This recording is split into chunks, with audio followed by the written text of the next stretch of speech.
There's a story you're telling right now, not a story about anything dramatic, just a story about this very moment. Maybe it's, this is going to be interesting, or I'm not sure this is for me, or I've heard this kind of thing before. Those aren't neutral observations, they're predictions, and your brain made them before you consciously chose to, before the first sentence was finished. We talk a great deal in neuroscience and psychology about cognitive biases, blind spots, about why people keep repeating the same patterns, even when those patterns aren't working for them. And most of that conversation focuses on the symptoms, the defensiveness, the avoidance, the stuck leader, or the team that can't change. What we talk about less is the architecture underneath. The reason those patterns exist isn't weakness of will or lack of insight. It's that the brain has built a model of how things work. And that model is, from the brain's perspective, an extraordinarily efficient tool.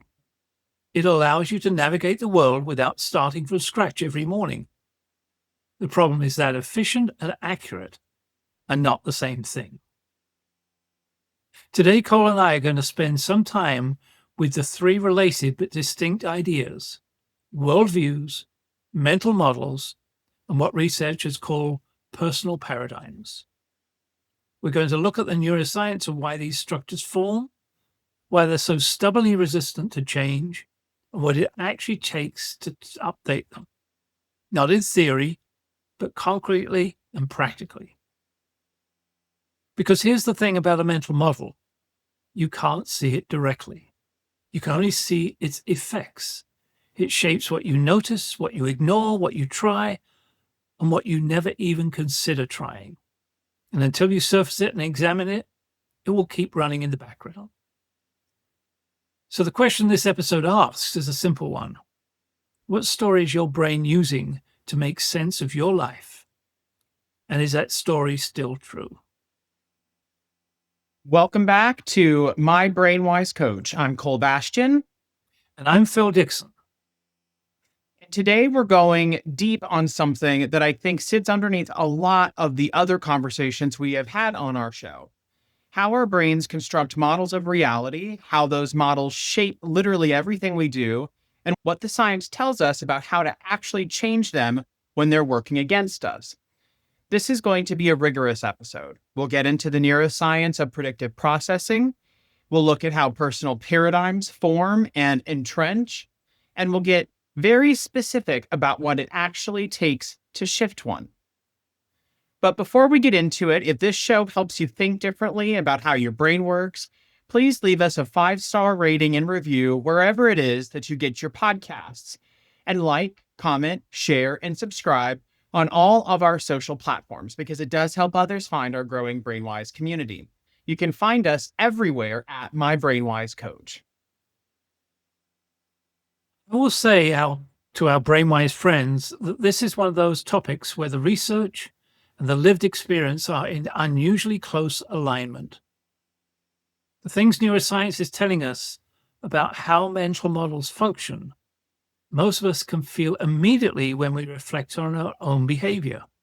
So I hope this episode is both scientifically interesting and personally recognizable. Bill, I want to start with the mechanism, because I think we often use the phrase mental model as if it's a metaphor or a useful way of talking about how people think.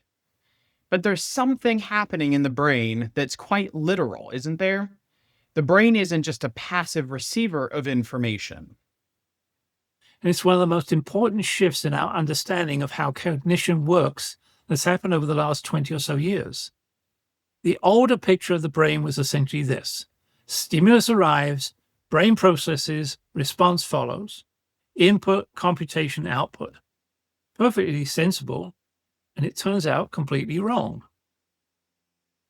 The current picture, which comes from researchers like Friston at the University College of London and Andy Clark and Frith, and say it's almost the reverse. The brain is a prediction machine. It's about constantly generating predictions about what it is about to experience, and then comparing those predictions against incoming sensory data. What we actually perceive at a neural level is largely the prediction. The raw sensory signal is used to correct errors in that prediction. The brain is less a camera and is more like a hypothesis testing engine. So when I walk into a meeting I've attended 50 times before, my brain has already decided perhaps what is about to happen. Even before you sit down, your brain has already generated a prediction about the agenda, the dynamic, the outcome, who'll speak, how they'll speak, what they say, what matters and what doesn't matter. It's already predetermined in your head. And here's the critical piece. That prediction isn't neutral. It filters your perception from then on out. Information that confirms the prediction flows in relatively easy. Information that contradicts it has to work harder to get registered in your own brain. Friston calls this the free energy principle. The brain is always trying to minimize the difference between its predictions and actually incoming data. And it can do that in two ways: update the prediction or discount the data. The trouble changing a reliable model is metabolically expensive and psychologically disorienting. Ignoring a contradictory signal is way less expensive. So the brain's efficiency is actually working against us in these moments. We're not ignoring disconfirming information because we're stubborn or closed-minded. Instead, we're doing it because that's the path of least resistance at a neural level. Exactly. And Kahneman's work maps onto this beautifully. What he called System 1 thinking, the fast, automatic, intuitive mode, is in large part the brain running on its existing models. The model fires, you get a felt sense of a situation and you act. You don't interrogate it. It's the prediction system doing its job. System 2, the slower, deliberate mode, is when you actually examine what's going on. And that only happens when there's enough friction or motivation to override the default. I want to stay with this for a moment because I think it has real implications for how we understand change resistance. When someone is in an organization and they're not taking up a new way of working, perhaps AI in this case, we often diagnose that as a motivation problem or a skills problem. But what we're describing actually suggests it might be a prediction problem. It's a deep prediction problem. The existing model in our brains is generating confident predictions that make the new behavior feel unnecessary, dangerous, or incoherent. If I speak up in this meeting, I'll be judged. It's a neural prediction forged by your prior experience that shapes what the person perceives in the room and how they interpret what happens when they do or don't speak. Until that prediction is tested and updated, the behavior cannot sustainably change.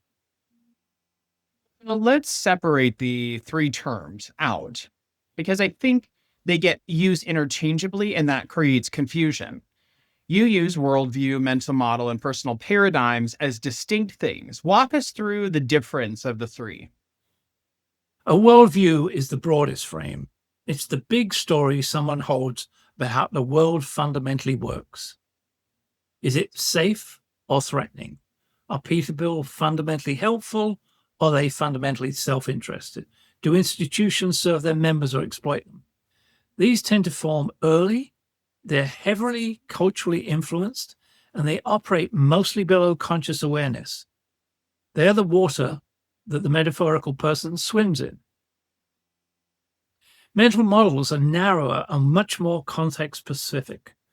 They're the task-level predictions. If I give someone honest feedback, they'll become defensive. If our team misses a deadline, there'll be consequences. These are situation-specific maps. They can vary. You might have a relatively trusting mental model in one relationship and a cautious one in another. Paradigms sit somewhere between the two. Edgar Schein, who spent decades looking at organizational culture, worked at MIT, and he used the term basic assumptions for something similar. A paradigm is a stable cluster of beliefs, habits, values, and emotional responses that organize behavior across multiple contexts. I'm the fixer. When the things go wrong, the right response is for me to step in and solve it. That's a paradigm. It's not just a thought about one situation. It's an identity-level organizing principle that shows up pretty much everywhere. What connects all three is that they're operating mostly outside of conscious awareness until something surfaces them. That's the key point. We don't generally walk around aware of our worldview. We think we're just seeing reality. The worldview is the lens, and lenses are invisible to the person wearing them. You only notice your glasses when they're smudged or when somebody else is wearing different ones. It's the clearest I think I've ever heard that explained. And for our BrainWise friends, I want you to sit with that for a moment. The model is not a description of reality. The model is the lens through which reality is constructed. And the lens is invisible until you deliberately look for it. That distinction matters a great deal for everything else we're going to say in today's episode. And so, Phil, I want to talk about how these models get established, because I've seen something in L&D work that I suspect you've seen in organizational change. People who have very sophisticated metacognitive awareness, people who genuinely understand that they have blind spots, are still operating on the same limiting model that they had 10 years ago. Knowing about it doesn't always seem to be enough to change it. It doesn't. And the reason for that is straightforward, but it's very easy to underestimate. A mental model doesn't persist because you haven't thought hard enough about it. It persists because it's been repeatedly reinforced by experience, often in ways that were entirely legitimate at the time, and they were successful. Tversky and Kahneman's confirmation bias research is quite relevant here. Once a model generates a prediction, and that prediction is confirmed, even partially, it strengthens the model. The model becomes more efficient at generating the same prediction the next time. And here's what makes it particularly tenacious: selective attention. Once I have the model, if I show vulnerability, I'll be punished. I will naturally attend more to the moments that confirm it and less to the moments that don't. Incidents where vulnerability produces connection simply don't register with the same neural weight.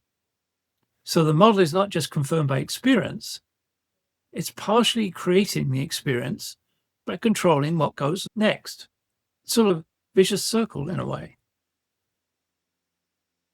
The model and the evidence for the model are co-producing each other, essentially. We're in a sort of which came first, chicken or the eggs hut, which is why insight alone is insufficient. You can understand perfectly that you have a threat-first social model and still walk into a room and have your threat detection system fire up before your prefrontal cortex has had a chance to remind you of what you actually know. Joseph Ledoux's work on the amygdala is important here. The amygdala receives sensory signals before the cortex does. The emotional response is often underway before the rational analysis has begun. The model is baked into the brain architecture. I want to bring this into something personal for a moment, because I think it illustrates the point perhaps better than any abstract description could. I spent a significant portion of my early career operating on what I now recognize as a scarcity model around recognition.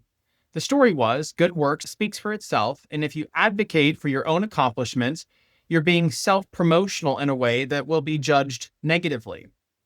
I had genuine evidence for that model in some contexts. I had seen people who self-promoted aggressively and it had backfired.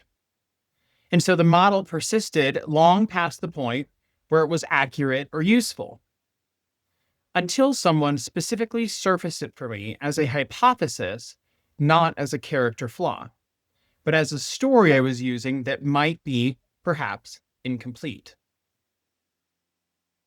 And for you personally, what changed when that was framed as a hypothesis? Question shifted. Instead of, is self-promotion a bad thing, which was a loaded identity question, it became, when has this story been true and when has it not? And that's a question I could actually answer empirically. It created enough space to see the boundary conditions. And that's the exact move you're looking for. Finding the boundary conditions is one of the most powerful tools we have for loosening that model's grip. Because most limiting models weren't entirely wrong in the context that produced them. They were your adaptive responses to those real circumstances that you were facing. The scarcity worldview that someone brings from a genuinely resource-deprived environment is not a cognitive error. It was perfectly appropriate. The problem is that the brain doesn't automatically reevaluate the model when the context changes. It runs the model until something, or in your case, someone else, forces the reevaluation. You mentioned that models are reinforced by social feedback as well as our individual experience. And I think that's worth dwelling on because the organizational implications are significant. They're enormously significant. And once again, Edgar Schein comes through. What was very clear about this in his work on organizational culture, he called these things basic assumptions. We covered that earlier on. The deepest layer of culture is the shared mental models that members of a group have validated together over time through their collective experience. They aren't necessarily written down anywhere, they're implicit. And because they're shared, they're tremendously difficult to surface because everyone in the room is looking through that same lens that we referred to before. The team operates on the shared model. For example, silence in meetings means consent. It doesn't notice that silent means different things to different people because the model is invisible to all of them simultaneously. When someone violates their shared model, the social system corrects for it. The individual who speaks up and breaks the pattern experiences friction, pushback, not necessarily malicious, just the natural social pressure of a system trying to maintain its predictions. Means changing a team's or organization's mental model requires something different from changing an individual's. The social layer has to be addressed explicitly. It does, and that's where leaders have a disproportionate role. When a leader publicly names and updates their own model. For example, I used to operate on the assumption that asking for help was a sign of weakness. And now I've come to see that's not accurate in this current context. In doing this, they accomplish two things simultaneously. They model the update behavior, and they give permission for others to hold their models lightly rather than defend them. I want to spend some time on the specific paradigms and models that show up most reliably, because one of the functions of naming them is to reduce the sense of personal uniqueness and shame that can come with recognizing a limiting pattern. These patterns are common, they're human, and they have predictable effects. There's a big rule. Name it, and you no longer have to be it. Exactly. So let's go through a few. Let's start with the scarcity model. There's never enough time, resources, recognition, or opportunity. The person operating on this model tends to hoard rather than share, competes where collaboration would serve better, and experiences a chronic low-grade urgency even in situations that are objectively stable. The scarcity model tends to maintain the stress response systems in a low-level activated state. A lot of work has been done on it, what we call the scarcity cognition. Although it extends beyond neuroscience into behavioral economics, it showed that the mental preoccupation with scarcity consumes cognitive bandwidth in ways that reduce executive function capability. It's not just an attitude problem. The model is consuming neural resources that would otherwise be available for things like planning, creativity, and social attunement. And next, let's talk about the fixed ability paradigm. Carol Dweck's research is so well known that I almost hesitate to mention it, except that it keeps showing up in coaching contexts in ways that are still remarkable. People who hold a fixed belief about their intelligence, their capacity for leadership, their creativity do not respond to failure as information. They respond to it as evidence of a fixed fact about themselves. And the behavioral consequences of that are profound. What's useful here is that the fixed ability paradigm in and of itself is not a character defect. Dweck found that it is significantly shaped by the kind of praise and feedback someone received in early educational and family environments. If you're praised for being smart rather than for working hard, the implicit model you internalized was intelligence is a quantity you either have or you don't. The model was installed by the social environment. You didn't choose it. The threat-first social model. If I am visible, I am at risk. If I show weakness, I will be punished. If I disagree, I will be excluded.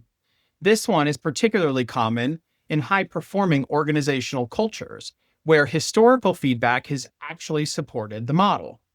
People have, in this case, been punished for vulnerability in those environments. We bring up Joseph Ledoux's work. It's because it's so relevant here. The amygdala's threat detection system is calibrated by experience. In environments where social threat has been real and repeated, the amygdala learns to treat social exposure as genuinely dangerous. The defensive behavior is not overreaction, it's a rational response to a well-trained threat model. The problem is that it gets generalized. The person carries the threat model into environments that are actually safe, and the model fires anyway because it doesn't distinguish. The over-control model. If I don't manage every detail, things will fail. This one has a paradoxical relationship with competence. It is often most severe in the most capable people, because the model was validated when they were in contexts where their individual competence genuinely produced better outcomes. The transition to leadership, where impact comes through other people rather than through personal execution, requires a fundamental model update that the over-control paradigm actively resists. The social signals that surround leaders in many organizations actually enforce it. The leader who is deeply involved in every decision gets described as, oh, he's on top of things, or she's on top of things. The leader who delegates and trusts gets described as hands-off. The organizational reward system and the limiting model are in perfect alignment. But BrainWise friends, I want you to notice something as we describe these. Did any of them produce a small internal recognition?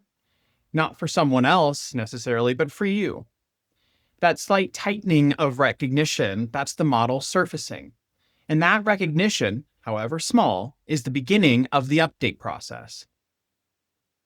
And so, Phil, if the brain is this committed to its existing predictions, what does it actually take to change a model? Not in a pop psychology sense, but at the level of what's happening neurologically.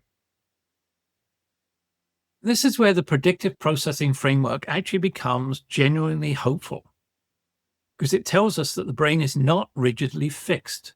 It's updating continuously. The system is designed for learning.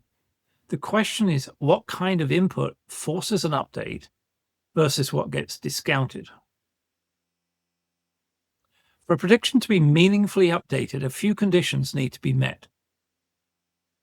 First, there needs to be what Friston calls a prediction error, a clear mismatch between what the model predicted and what actually occurred. Second, the prediction error needs to be weighted as significant. The brain has mechanisms for deciding how much to trust incoming data relative to existing models, and a well-established model will downweight prediction errors. The new data has to come in with enough clarity and enough repetition to override the existing confidence. The issue isn't just having a disconfirming experience, it's having a disconfirming experience that the brain can't explain away. That's a perfect way of describing it. And the brain is extremely creative at explaining things away. If I have the model vulnerability will be punished, and I share something vulnerable, and the person responds warmly, my brain has several options. It can update my model, or it can attribute the warm response to an exception. That person's unusual. They were just in a good mood. They really didn't understand what I was saying. The model discounts the data and survives intact. Which is why single anecdotes, single experiences, even powerful ones, often don't change deeply rooted models. Exactly. Repeated, varied, clear, disconfirming experiences are what changes those models. Not one big revelation, a series of small, undeniable ones. And this has a direct practical implication. The design of experiences matters as much as the insight about the model. Now, Crumb's research at Stanford is particularly elegant on this. She and Ella Langer did work showing that simply changing the mental model, the belief about an activity, changed measurable physiological outcomes. Hotel cleaners who were told their work was good exercise actually showed improved health markers compared to a control group. Their physical reality changed when the model changed. The intervention was a model update, not a behavioral one. This should give us real respect for how much the model shapes the experience of reality, not just the interpretation of it.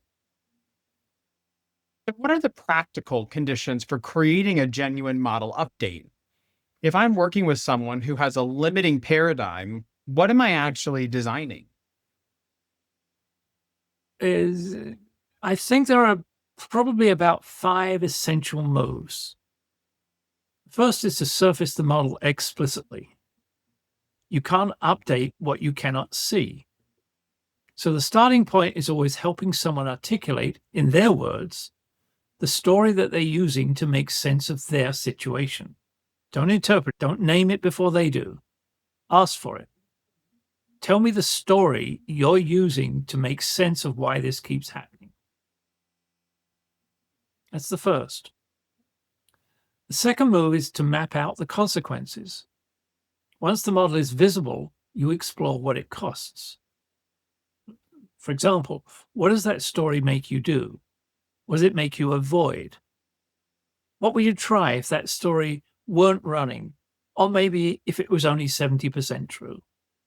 This is not about condemning the model. It's about establishing that the model has behavioral and relational costs, which creates the motivation to update. Third, find the boundary conditions. This is the move that loosens the model's identity grip. Most limiting models were true or partially true at some time and in some contexts. If we treat them as universally true or universally false, we lose the person's engagement. The better question is, when is this story accurate and where has it been inaccurate? This creates a more nuanced picture. Not your model is wrong, but your model has boundary conditions you may not have fully mapped. What's the fourth? Design a low-risk, disconfirming test. The model is a hypothesis. Treat it as one. What would a one-week experiment look like that would give you a clear data about whether the model is complete? The key here is that the test needs to be small enough to feel safe and clear, but large enough to produce unambiguous data. Not be more vulnerable in general, but more like, in your next team meeting, what would have to happen to ask one question that invites collaboration rather than demonstrating mastery? See what happens. Co-authoring a new micro-narrative. Not a wholesale identity renovation, not necessary. A small alternative story that explains the same facts but opens new possibilities. The original story might be people don't help each other unless there's something in it for them. The new narrative might be some people here are more willing to help than I've assumed, and I haven't tested who they are. It's a much smaller update, but small updates, repeated, accumulate into big paradigm shifts. What you're describing is essentially treating the brain as a scientist rather than a defendant. You're not asking it to abandon its model. You're simply asking it to run a controlled experiment. That's exactly right. And the brain responds much better to the scientist rather than to the defendant. When we challenge a model directly, your thinking is wrong, here's the right way, the threat response activates and the model entrenches. We don't like being told what to do. When we invite a test, let's see if this hypothesis holds.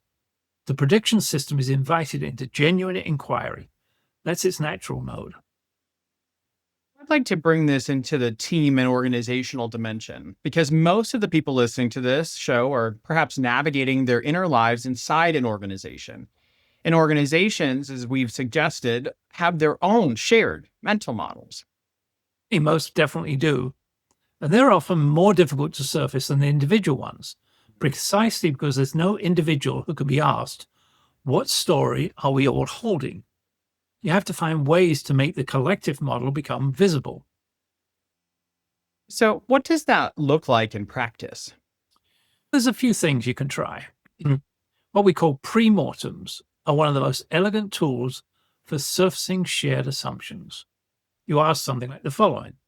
Imagine we're 1 year from now and this initiative has failed completely. What happened? The answers reveal the shared mental models about what could go wrong. And embedded in those answers are often the assumptions the team doesn't even know it's holding. We'll run out of resources, reveals a scarcity model. Leadership won't support it, reveals a model about authority. People won't change their behavior, reveals a model about human nature. The failure post-mortem serves a similar function after the fact. Yes, and even that requires a culture where failure can be examined without punishment, which is itself a shared model shift that many organizations need. The ritual of explicit assumption checking in planning meetings is another tool. Simply building into the agenda, what assumptions are we making here? Which of those assumptions are we most confident in? Which are we least confident in? It converts invisible shared models into testable hypotheses. So, what's the leader's specific role in a model shift effort? Because I've seen leaders communicate new expectations clearly and still have the cultural model not move at all. Cultural change does not come from communicated values. It comes from what leaders do when they're under pressure, and from what stories get told about what happened in the organization. The leader who says, we value psychological safety, and then responds defensively when challenged in a meeting, is communicating a very clear model, and it's not the one in the value statement. The most powerful thing a leader can do for model change is to publicly narrate their own update. Not aspirationally, but historically. I used to operate on the assumption that X. I hold that assumption because Y. I've come to see that assumption is incomplete because of Z. Here's what I'm going to try instead.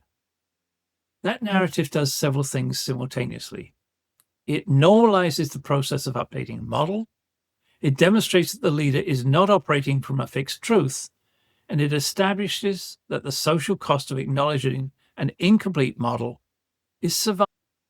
The leader has to model the update before the team will even risk it. Absolutely, every time. And I want to say something for the individual contributor in the room or in our podcast as well, because not everyone listening has a formal leadership role. If your team has a shared model that is limiting, what's the move from a position without authority? It turns out it's the same move, but at a much smaller scale. You can't change the shared model directly, but you can run your own experiment publicly and share the data. If the shared model is asking for help is a weakness, and you visibly ask for help and it goes well, you've created a small data point that the model's prediction wasn't perfectly accurate.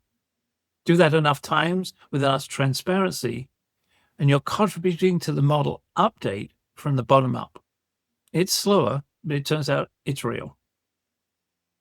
BrainWise friends, I think this is one of the most practically important things we've said today. You do not need authority to begin changing a shared model. You simply need experiments, transparency, and a lot of patience. And so we've covered a lot of ground, and I want to land this somewhere concrete, Phil, because the episode is about models. I want to propose that we give our BrainWise friends 3 specific experiments, not necessarily recommendations or principles, but experiments. Things you can run this week and they can collect data from. And so the first one is what I'll call the 90-second story audit. Take a recurring problem in your life, one you've been carrying for a while, something that keeps happening despite your efforts to change it. Spend 30 seconds stating out loud or in writing the story you're using is to make sense of why it keeps happening. Then spend 30 seconds listing 2 specific costs of that story. What does it make you do? What does it make you avoid? Then spend 30 seconds naming one small test that would challenge it. Not solve it, but challenge it. Give yourself 90 seconds in total. I want to add something, Cole. To our BrainWise listeners, be careful of the impulse to make the test too big. The size of the experiment is not proportional to the depth of the model shift you'll get. A small, specific, clear experiment produces better data than a large, vague resolve. I will be more vulnerable is not an experiment. In my one-on-one tomorrow, I will share one thing I'm uncertain about rather than projecting certainty is an experiment. That's excellent. And the second experiment is what I'd call the boundary condition test. Take a mental model you suspect might be limiting you. Any one of the examples we named today might have produced a small flicker of recognition. Take that one and ask yourself 2 questions. When has this story been accurate in my experience? And when maybe has it been inaccurate? Give yourself 5 minutes with these 2 questions and see what you find. Most people discover that their limiting models have more exceptions than they realized. Boundary condition test is a gentle but genuinely destabilizing to a model. Because the moment you can say, there have been times when this model was not true, you've moved from a fixed belief to a conditional one. And conditional beliefs are much more available to update. The third experiment is for those of you in any kind of team or relational context. It's surfacing a shared assumption. In your next team meeting or your next significant conversation with your colleague or partner, try asking the following. What are we assuming here that we haven't said out loud? Just that. It's a strained question the first time you ask it. It produces a moment of silence, and then usually someone names something true and important that was running under the surface. I've used that question in organizational change for many years. The silence before the answer is the model surfacing. It's extremely valuable.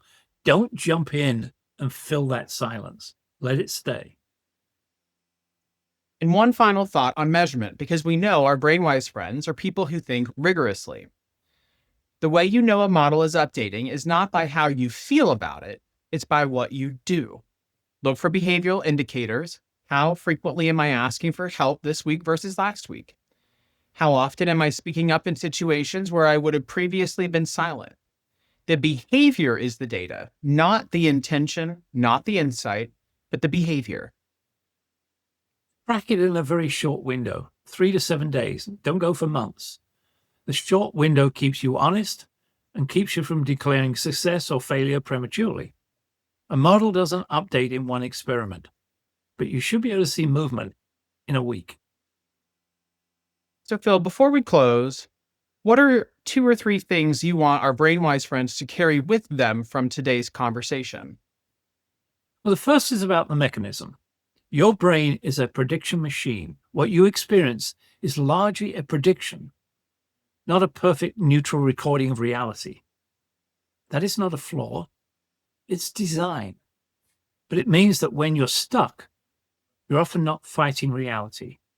You're fighting a prediction that's become outdated. Secondly, models don't update through insight alone. They update through repeated, clear, disconfirming experience.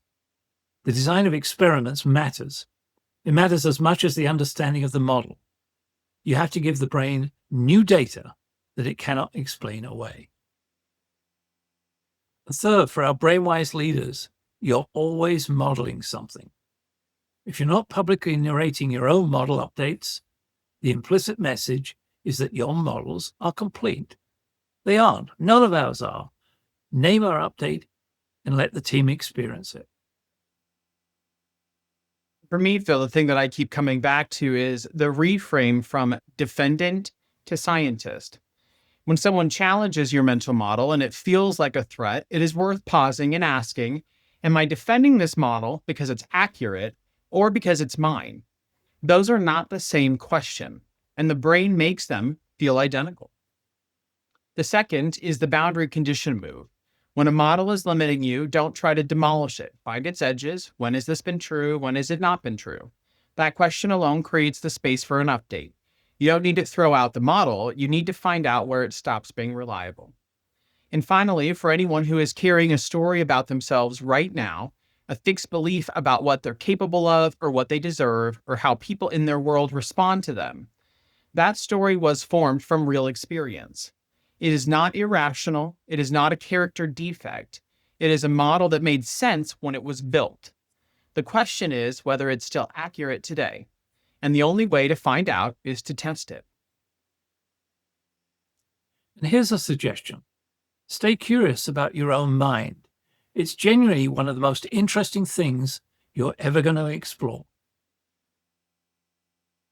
Thank you for spending time with us today in this episode. And to our BrainWise friends, always stay curious, stay compassionate, and always stay BrainWise. BrainWise.